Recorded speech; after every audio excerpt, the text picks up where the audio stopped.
el meu país és vestida d'estiu com un dia de festa. El vinyate amorós li ha tallat la seva roba i quan un xic de... Nous sommes dans une petite cave où j'ai employé mon temps pendant 50 ans à faire ce petit trésor. Par ici, je me tourne et je te fais voir et je touche un petit fût qui a 100 ans. Il a fait 3 générations. Et c'est mon petit trésor. Et tout le reste, ce sont des vins au moins entre 45 et 50 ans. Et là, maintenant, tu te tournes, Francine, tu vois, j'ai mes vins que je fais de 2 ans.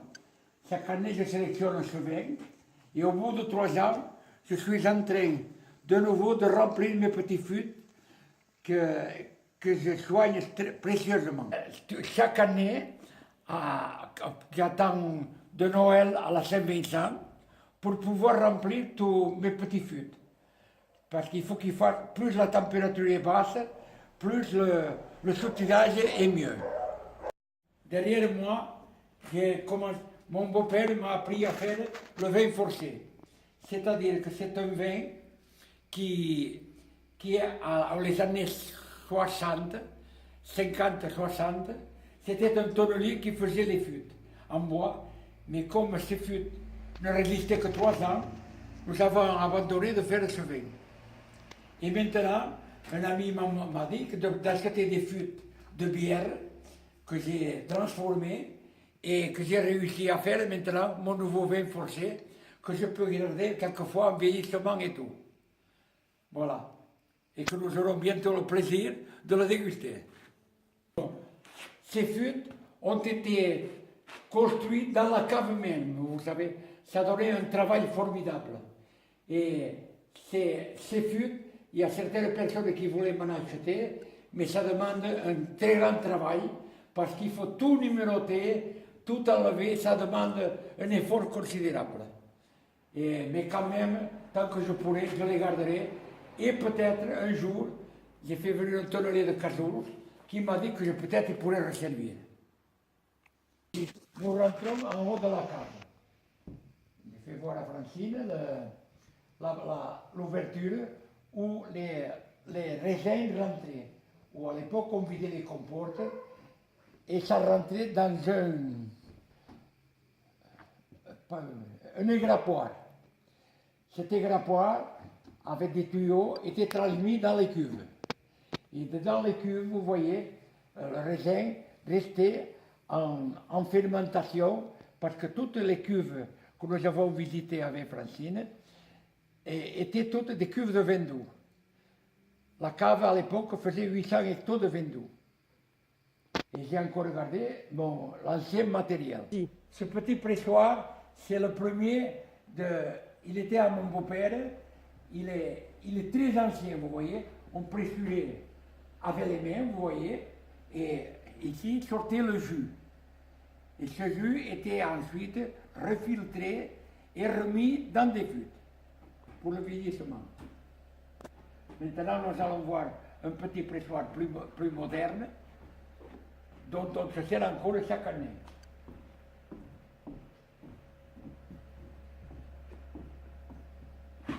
Voilà le pressoir dont je me sers chaque année. Ce petit pressoir, on réussit à mettre 150-160 kg de raisin. Et nous faisons 2 à 3 pressurages pour sortir le maximum de jus.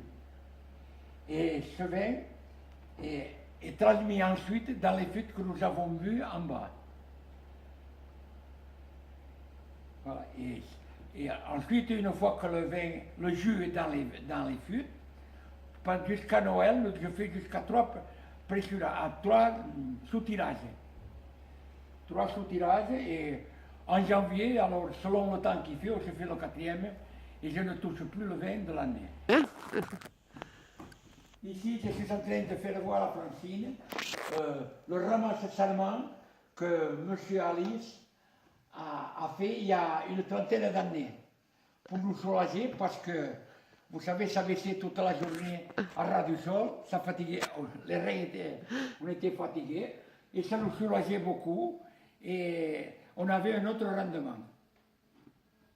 Cap al cel sembla vestit d'or com un amant perdut enmig de colors tendres, enmig de colors tendres. Si Déu ens ha donat després el sol i el vent, aquesta terra aimada de dia en dia l'home ha fet néixer aquell riu i aquell vi vermell, orgull de tot un poble, orgull de tot un poble. No són tristes l'hivern, tots xinets desnudats, les vinyes del meu país. Anant de rega en rega, el vinyater valent et remourà la terra que ja el sol escalfa per un nou naixement, per noves esperances, per noves esperances.